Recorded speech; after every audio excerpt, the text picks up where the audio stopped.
This is TLV1.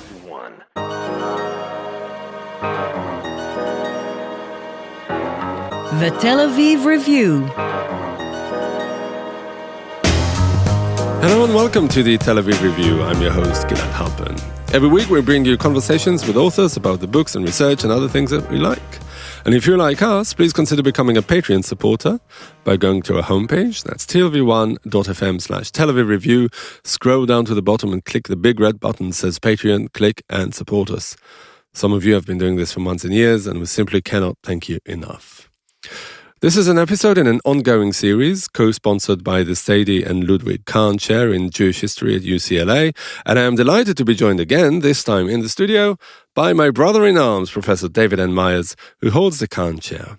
Professor Myers is Distinguished Professor of Jewish History, as well as the Director of the UCLA Luskin Center for History and Policy. Hi, David. It's good to have you here. Great to be here, Gilad. Our guest today is a professor of Jewish theology at Hebrew Union College in Jerusalem, who served, among other things, as the Dean of the Jerusalem campus and Provost of the college. His latest book is Living the Letters, an alphabet of emerging Jewish thought, that has just been published by Palgrave Macmillan. Each chapter of the book is dedicated to a different letter in the Hebrew alphabet and explores a word beginning with that letter, coming together to paint a picture, inquiring into the contemporary relevance of Jewish life and thought. Rabbi Dr. Michael Malmer, hello and welcome to the Tel Aviv Review. It's a pleasure to be with you. So the journey that led to the publication of the book started in a military prison in the north of Israel more than 30 years ago. What the hell? Well, that's a reasonable question. I do indeed begin the book by saying that the project started in jail, partly because it's a pretty good way to start the book, but also because it happens to be true. I was serving as Israel's least important soldier. That's, I think, an attested fact, serving as a military policeman in an Intifada jail in Megiddo, which happens to be the site of the biblical Armageddon. And I went to the synagogue there, less in search of spiritual comfort than because of the air conditioning unit, and took with me a book that had been published but recently by Eugene Borowitz called Renewing the Covenant. And I sat in that room sweating profusely and thinking about his theology of Jewish responsibility and Jewish duty. And I asked myself how that theology, I like him, a reform rabbi, very committed to a certain kind of liberal theological tradition, but I was doing so from an engaged Israeli perspective. And I wondered what questions of responsibility and duty look like from that perspective. And so that was, in a sense, the germ of what turned into this book. Were any of your fellow soldiers reading Borowitz at the time? No, I think they were probably more inclined to other forms of literature, although, in truth, amongst the other soldiers like myself in what was then called Shlav Bet, it was for kind of, our first child had been born by the time I went into the army. It was a truncated army service, and there were amongst my friends and colleagues people who were reading pretty weighty tomes, but I think I might have been alone in reading Borowitz. So why exactly did you decide to write a book on the Hebrew alphabet? It sounds like a kind of playful conceit, but I have to tell our audience that it is an incredible, deep, profound work, a major work of Jewish thought, vastly learned, beautifully written, and relevant to Jewish life today. But how did we get from that kind of playful conceit to the depths to which it took us? I have to say I like the question a lot more than any answer I could possibly give you. I've long been fascinated by the Hebrew alphabet, and it's not only me. Since the Hebrew Bible, think of a number of the Psalms, the Hebrew Psalms, almost all of the Book of Lamentations, the last chapter of Proverbs, since the Hebrew Bible and thereafter, the alphabet has been understood as an expression, paradoxically, of infinite possibility, and yet also something that is limited, defined, has a shape. And so I was casting around. I knew that I didn't want to write a theological book about the three big things. It's been done quite a lot, and I wasn't sure that the sort of theology I'm interested in expressing could be diluted or compressed, distilled into the 2 or 3 big ideas you need to know. I found that an alphabet, since its inception, by the way, an alphabet has enough characters, enough elements to express diversity, but it is also limited enough that you can kind of remember it more or less. So I gravitated towards the alphabet as both an expression of my kind of interest in tradition and because of the springboard that it allowed me. It can be somewhat limiting, though. I'm sure there were instances where there were 2 words competing for the same letter, and other letters that you struggled to find a suitable concept for. You're absolutely right. The best parallel I can give you is if any of our listeners have ever engaged in fantasy sports, where you have to choose your ideal team, but you're constantly swapping out one star for another. So I did, over quite an extended period, find myself thinking, well, Gimel should be that, but then what am I going to do with this? And I quite often would stand back and ask myself, what does this alphabet include and what has it excluded? What isn't in there that perhaps ought to be in there? But I did find, I'm going to give you an odd parallel in response to your question. I was reading recently the introduction by Alexander Pope to his great essay on man. And this 18th century giant of English poetry, asks the question, why did I write this in verse? And he says there are 2 reasons, an obvious and a less obvious reason. The obvious reason is people may be able to pick it up and relate to it if it's done in this form. But he said the second reason is I found the discipline of it, the restriction of it, to be itself a creative spur. Now, I am no Alexander Pope, but I resonate with that insight. So you give us the scaffolding of the letters, and you append to it a long introduction, and what emerges is a serious Jewish theology. And the question is, why should we take theology seriously? Isn't theology really a good 19th century Protestant pursuit? What's Jewish about theology? But you asked 2 different questions. One is, why should we take it seriously? And the other is, what's Jewish about it? The second answer is, in a sense, easier for me than the first. What's Jewish about Jewish theology is simply that Jews have been engaged in something, depending on whether you take what I call in my book a maximalist or a minimalist understanding of what theology is, but Jews have actually been doing a version of theology for a long time, perhaps from the beginning, even though in parallel we usually tell ourselves about our culture that we're anti or or non-theological. Why do you think that is? Why do you think there's that impulse to deny the theological query as because central? It's typically associated with Christianity, where the idea is theology replaces, praxis, action, deeds, an embodied way of, you just have to think theological thoughts or attest to certain doctrines and everything's okay. But we have protested too much in our denial of a theological tradition. I don't think there's any real problem making a case for a rich vein of theological inquiry, whether you define it this way or that way, that goes throughout the Jewish story. Your first question is more troubling to me, which is, why should we bother with it? I tend to find... Especially if samech is safek. Right. Doubt. Safek, doubt, is written into my alphabet. I proudly embrace the kind of aspect of doubt. I do find something a little sterile in these conversations that all the various academic disciplines engage in. Is the novel really dead? Is history worth it? Does anybody need theology? I don't know. This is the language that I speak, and this is the thing that it was important for me to say. If anybody out there finds it to be of resonance and interest, that's a good thing. But I can't make the case for why you should want to do this. Either it will work and will resonate with someone, or it won't. So let's try and make the case. Let's try and make a case for our audience by unpacking your theology, which you describe. Well, there are two descriptors that are, I think, important to think about. Your theology is crunchy, and it is post-liberal. What do you mean by those two terms?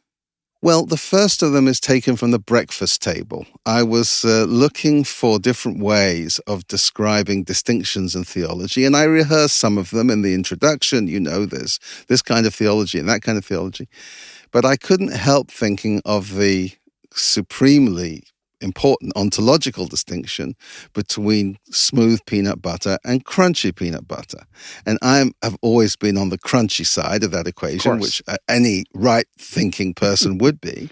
But it struck me that it also worked when thinking about theology. Theology here understood to mean a way of articulating your most profoundly held, deeply held beliefs about stuff.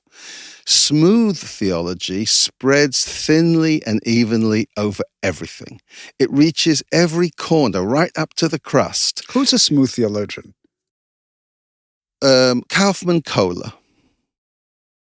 Kohler for breakfast is not usually recommended, but Kaufman Kohler, in his Jewish theology, published about a century. Major Reform Jewish thinker. Former president of the Hebrew Union College, who had studied with Geiger in Germany, comes over, publishes that book first in German, and then there's an English version. And it is a soup to nuts. Oh, now I'm confusing us with different culinary parallels. Culinary metaphors excuse me, I apologize. But it is a full-service menu of Jewish theology. It's all the things like the Treifa banquet. It's all the things that a well-modulated, highly educated, liberal Jew in the early years of the 20th century needs to think and know about about Judaism. It's a smooth theology. If you ask for an example, in that it aims to spread itself across the whole panoply of questions and answer them. By the way, it's a brilliant work of scholarship. Our mutual friend David Ellenson would say about Kaufman Kohler that he didn't know everything, and it comes to expression in the book. I'm not trying to diss that work, but I would describe it as a work of smooth theology. Other such works have existed in the High Middle Ages and before, particularly, I'm thinking of a book like Sefer Ikarim of Albo, other such examples. They aim to be a smooth theology. I come out and say in the introduction, this is not that. And it's crunchy, which means it's got sort of undigested bits, sources, texts, references, citations, etc., which can get stuck in your teeth or in the craw or wherever else such things get stuck. It makes it less easily digestible. It's not a smooth kind of generic is not quite the right word, but a homogeneous theology that answers all your questions. To some degree, and this links to the other part of your question, it's a distinction between modern and postmodern ways of putting things together. Modernism often had as an ambition a smooth understanding of everything. We're replacing all of the old doctrines and nostrums with science and rationality, and now everything becomes clear.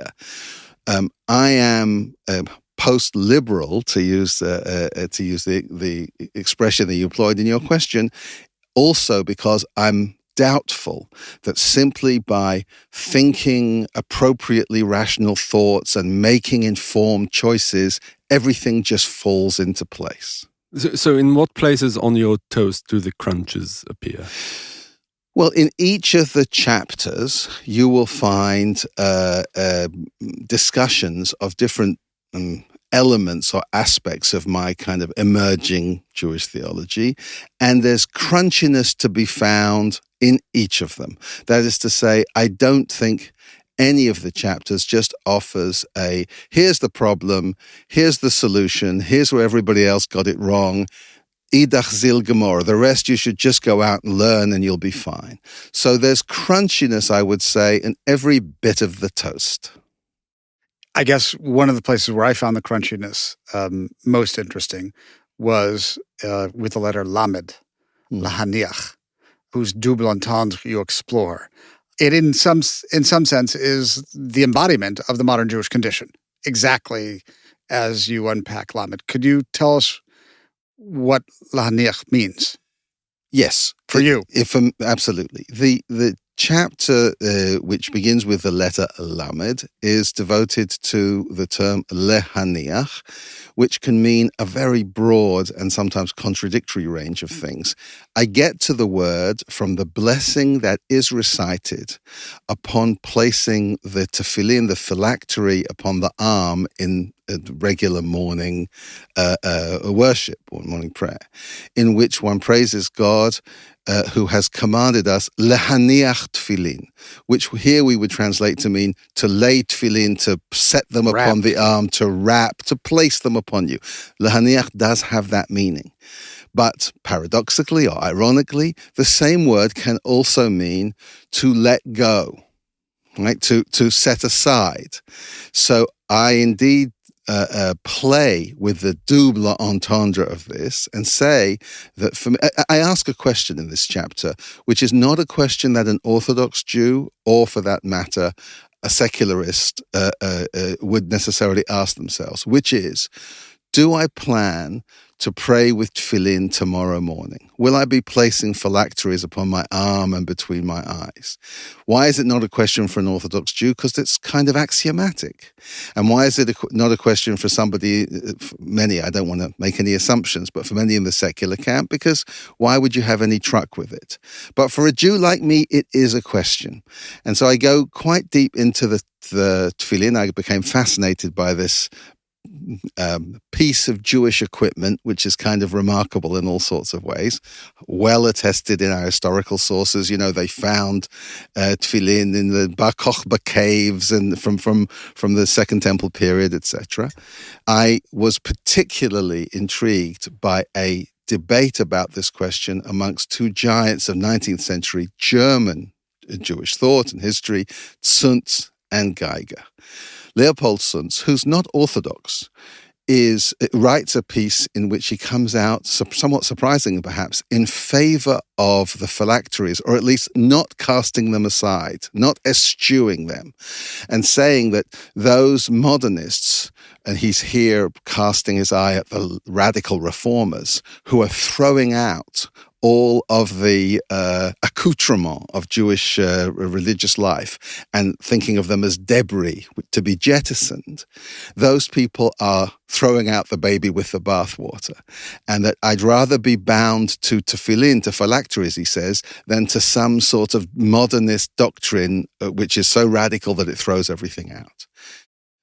Abraham Geiger writes him a letter expressing disappointment. And he says to Zuntz, I don't understand how you have any truck with this particular bit of Jewish equipment. He says it's based on a misunderstanding. This shows all of the breathtaking, let's call it confidence or arrogance of the modernist scholar who says the rabbis didn't understand what the biblical expression meant. He said it is example of a kind of syncretistic thing because this is clearly taking in influences from non-Jewish sources. And the third thing he says is, he says, aesthetically, who would want to put bits of old cow on your arm and on your head? So I play with this debate between these two giants and I should say one more thing about the chapter. There is an extraordinary Talmudic thought experiment, which I cite towards the beginning of the chapter, where they ask the question, a person born with two heads, which of the heads should they put the tefillin on? And I describe myself in the book as that person. I am in two minds about this part of Jewish ritual and Jewish ritual in general. But are you also the modern Jew? Meaning, are Zuntz and Geiger demarcating the boundaries of a spectrum of Jewish observance, practice, and commitment that really reflects the conundrum, the predicament, the fate, the condition of the modern Jew. Yeah, they do for me. I mean, I dare say one could go farther in either direction than Sunz and Geiger. Leitfilm, or leave them aside. But they do epitomize for me a question which is a real question for me every day. And I say at the end of the chapter, I used to be kind of embarrassed about this. I felt that if, as an exemplar of Jewish piety, it ought to be clear that I'm getting up and doing all the mitzvahs, the commandments as they've been set out. And it's taken me some time to realize that actually that ambivalence, that living in two minds, is a genuine expression not only of who I am, my weaknesses and shortcomings, but something about the contemporary Jewish condition. So maybe zooming out a little and going back to what David asked you earlier on about theology, is theology therefore... he said whether it's Protestant, I want to maybe push it a little further because you ducked his question so beautifully. Whether it's a non-Orthodox endeavor, whether it's a non-Orthodox feature, whether it's something that interests you specifically, as you say, it's an interest to me because of the non-Orthodox background. I don't know. It's certainly true that the liberal Jewish tradition, of which I am an heir and also a kind of a mouthpiece, if you like, has from its earliest roots been connected to a Protestant Christian tradition in which theology, although goodness knows Catholics do theology like crazy as well, many Orthodox thinkers have gone out of their way to say how we have nothing to do with theology. I quote towards the beginning of the book a younger scholar, Shai Cherry, who talks about this and tries to chart some of the resistance. But I do want to say that as I read the thought of Yeshayahu Leibovich or Rav Soloveitchik or Rav Shagar or whoever else, Eliezer Berkovitz, thank you, and a number of other, Tamar Ross, I can think of a number of people who self-identify as Orthodox Jews and who do something which, for my purposes, is profoundly theological. Okay, there's one word that we have not yet used that we often associate with theology, which is God. Oh, good point. Yeah. And I'm wondering, where is God amidst the letters? And therefore, of course, in your theology. At the beginning of the book, in the introduction, I talk about a minimalist and a maximalist interpretation of theology. Minimalistically speaking, theology is God talk. So you're only doing theology when that's what you're doing.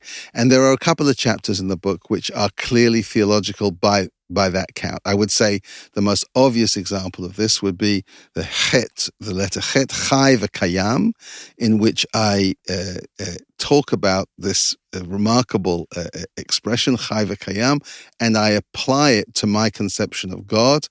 The two terms point to two different dimensions, if you like, of God, or at least my understanding of God. Chai speaks to a living God, a personal God. Kayam speaks to an understanding of God's existence, a kind of more structural approach, and I play around with both of those terms. So there, and a couple of other places in within the book, you'll see overtly, explicitly theological God talk. But it is true that somebody who comes to this book and expects each of the letters of the alphabet to speak overwhelmingly or exclusively about God, in my defense, what I would say is, I think this is what a Jewish search for God looks like, which is not only trying to understand in some abstract way the essence of God, but what it is I sense myself to be commanded to do in the world by God. So God is both explicitly and implicitly present in many of the crunchy bits of this work. Can you say a bit more? You've told us where God appears in the book. Mm-hmm. But can you sketch for us the parameters of what you mean when you use that word? You've spoken of your own sense of being commanded, but what are the parameters? I mean, thinking of the medievals who define God via negativa, in a negative sense, what God isn't, incorporeal, ineffable, etc. What do those parameters look like to you? I'm not sure that my God discussion goes first of all to the parameters, goes to the kind of boundaries or the limits of it. Occasionally, I bump up against those parameters, but here I would say I'm very much influenced by a person with whom I spent a great deal of time thinking about and writing about, namely Abraham Joshua Heschel, and in Heschel's God is primarily experienced or intuited rather than theorized. And he taught me, I would say, to be aware of those moments when God is, if this is my term, not his, tugging on your sleeve, pushing you, prodding you towards a certain consciousness or understanding. Drawing on his Hasidic roots, which themselves are rooted in the Jewish mystical tradition. Mm-hmm. And of course, the Hebrew alphabet is a central toolkit for the Jewish mystic. Are you a mystic? No. I think that's actually a simple question. I don't think I would be accepted into the Mystics Union. I don't think I have the appropriate qualifications. But I do find... so much of this sounds like a mystical project, and especially your 23rd letter. The last letter... I'll say something about the 23rd letter in a moment, because it's a good example of how I do approach these mystical sources. My forebears, the founders of Reform Judaism, were very sniffy about the mystical tradition. They thought it was all a dreadful error and a sort of witchcraft, and it just needed to be, one needed to keep it far removed. Expurgated, exactly. And I must say, I find that approach to be I also think it's based on a misreading even of our rationalist tradition. I don't think you can understand Judaism in its complexity, in its beauty, in its with all of its concerning and attractive aspects, by simply writing a huge dimension of a Jewish experience out of the script. So I'm not prepared to put all that stuff to one side. It's not a mystical work, but it does use a number of terms and concepts that are gleaned from that tradition. So you mentioned the 23rd chapter.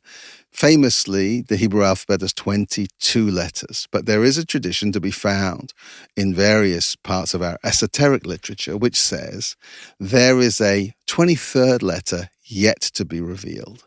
Now, in order to boost sales, I ought to say here that I exclusively reveal the 23rd letter, but that's just not true.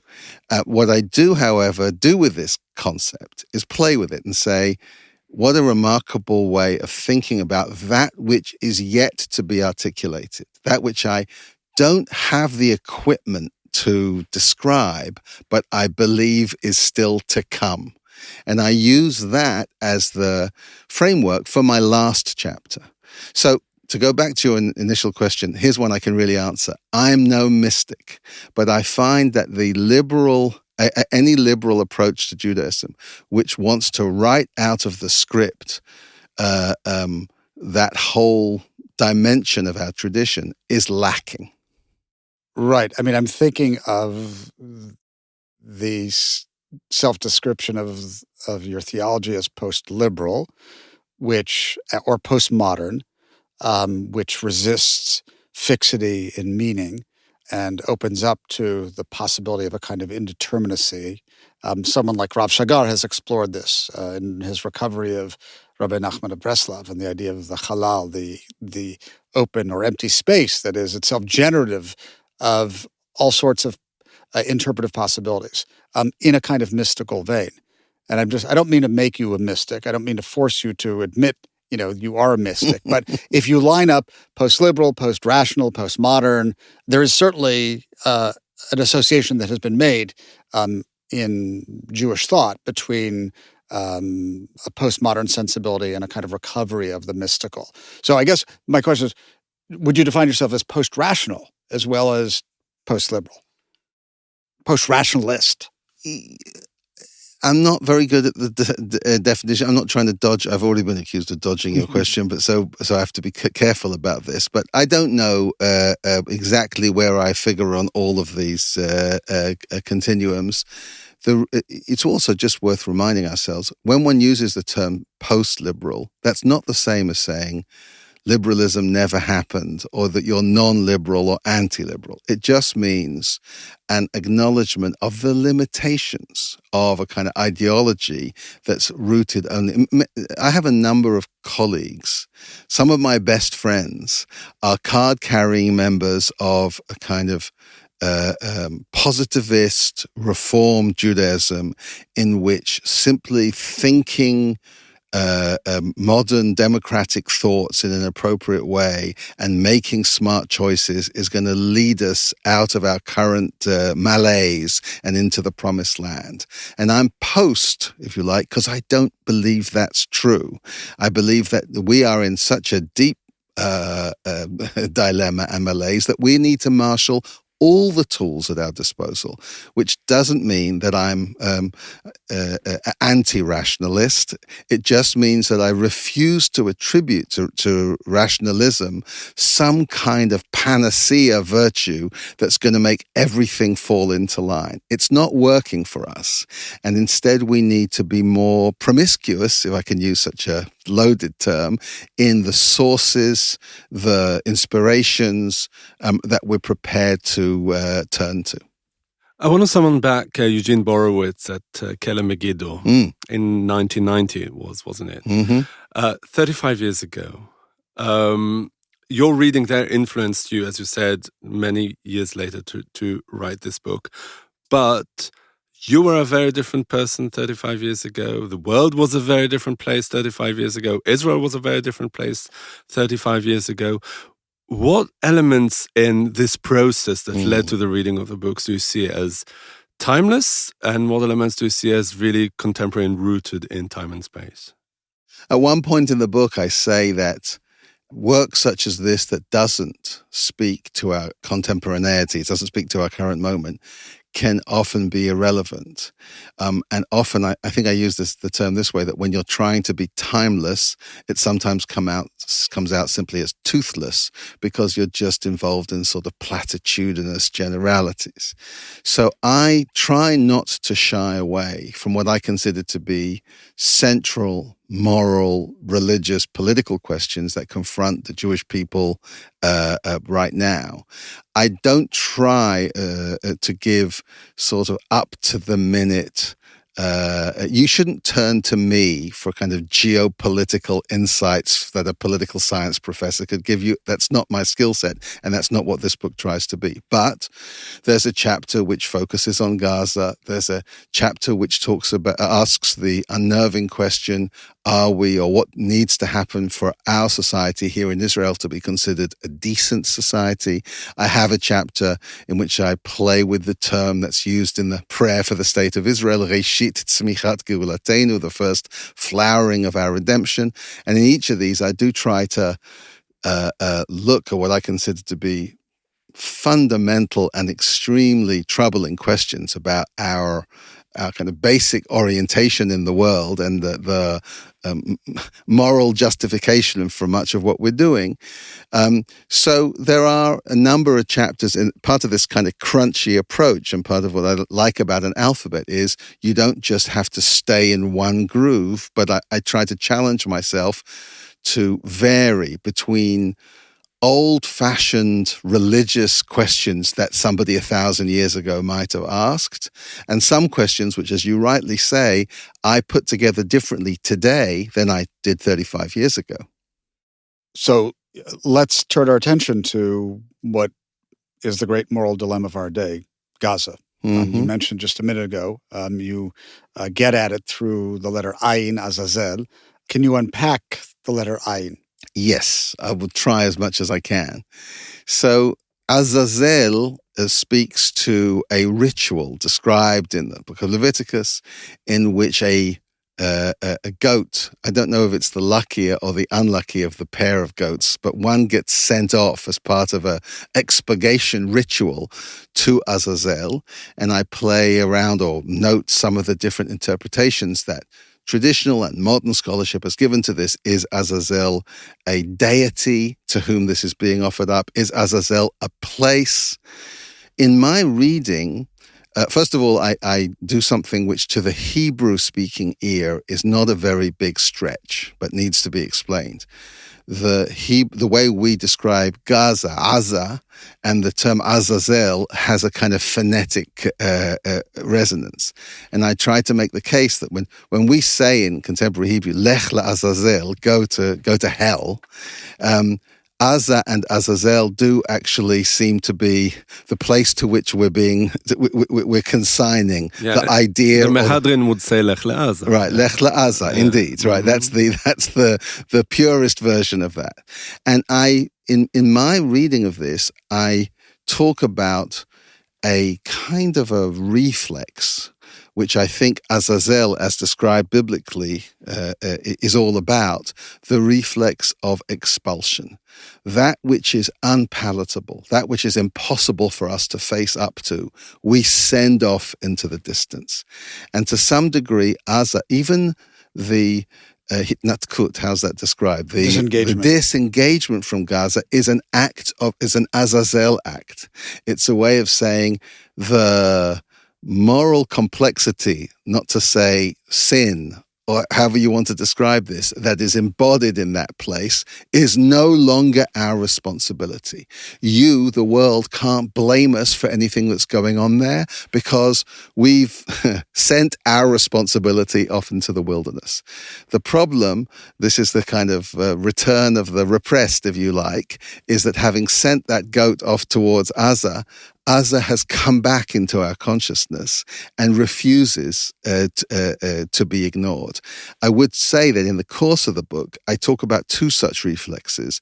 In another rather troubling chapter of the book, I talk about an digestion or ingestion, where what do we do with all that is most difficult for us to cope with? We try to bury the evidence by swallowing it, by ingesting it. But there too, we are bound in the end to experience a kind of reflux, okay, a kind of spiritual dyspepsia.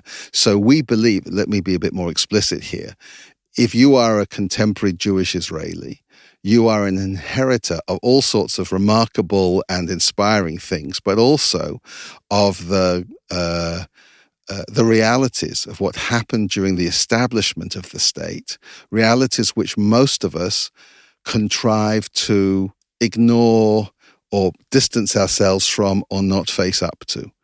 These two responses, the ingestion and the expulsion, are both ways in which we try to avoid facing up.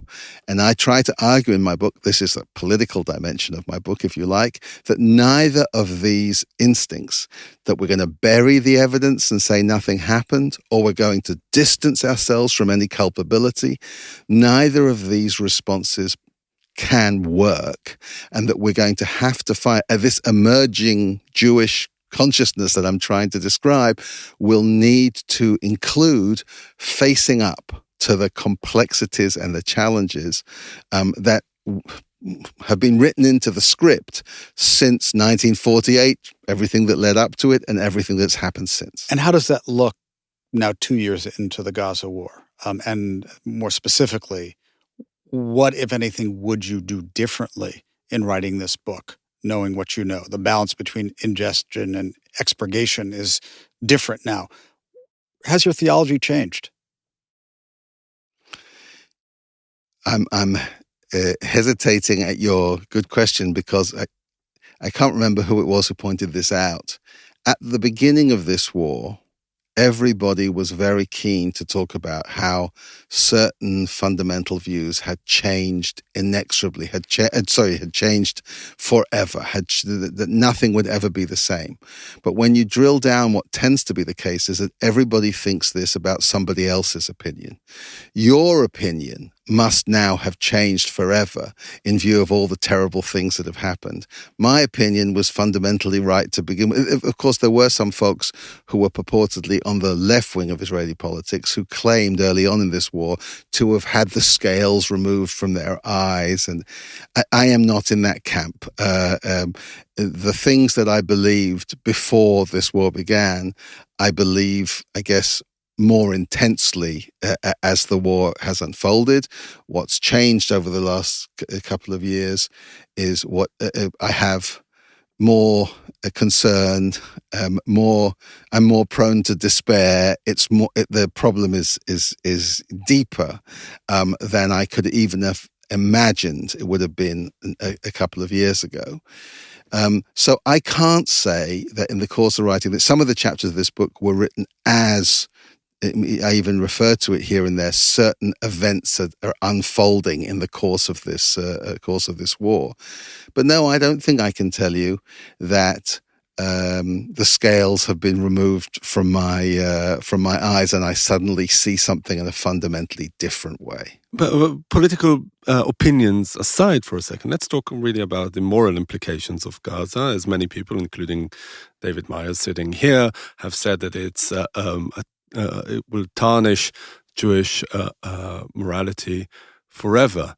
What is your view on this, and where do you think your theology can address some of these issues? I do believe that the dreadful events which are still unfolding at the time that we're having this conversation, perhaps by the time it goes out, everything will have been resolved. But I find it difficult to believe. I do believe that these events are catastrophic, not only for the individuals, Jews and Palestinians whose lives are wrecked, but also for a certain understanding, a certain conception of what Judaism has to be, might be, ought to be. I am not particularly convinced by the notion that therefore we must throw up our hands and abandon the project. Do I think that a certain story we have told ourselves concerning our powerlessness and us being the object of bigotry and oppression and violence and so forth, do I believe that story has to change? It didn't begin, by the way, at the beginning of this war, but this war has accentuated this process in a dramatic way. Yes, I do think if we're to be honest, if we're to face up, if we're not just to do the ingestion and expulsion, but actually to try and do the difficult work of coming to terms with our current reality, I think our Judaism will look different. I would say that many of our institutions in Israel and outside Israel are not yet grappling with the enormity of this upheaval. And I don't suppose we should be so surprised. It usually takes time for this stuff to filter through. But yes, the Jewish, at one point in my book, I offer an interpretation of the Hebrew term Am Segula, sometimes described as a special people or a treasured people, and I link it with the notion of lehistagel, to adapt or to change. If we are to continue with any notion of Am Segula, a special people, we will need to adapt to this new grim reality that the last couple of years have wrought. All right. Rabbi Dr. Michael Malmer, thank you very much for joining us today. Thank you. And many thanks to you, David, and to Itai Shalem, the manager of TLV1 Studios. Now we've got a request because most of you listen to us on the Apple Podcast app, and we have a special request. Please consider writing us a review. Good, bad, ugly, up to you. You too can support us by going to our website and subscribing onto our Patreon campaign. Check out our archive. It has more than 1,000 interviews by now.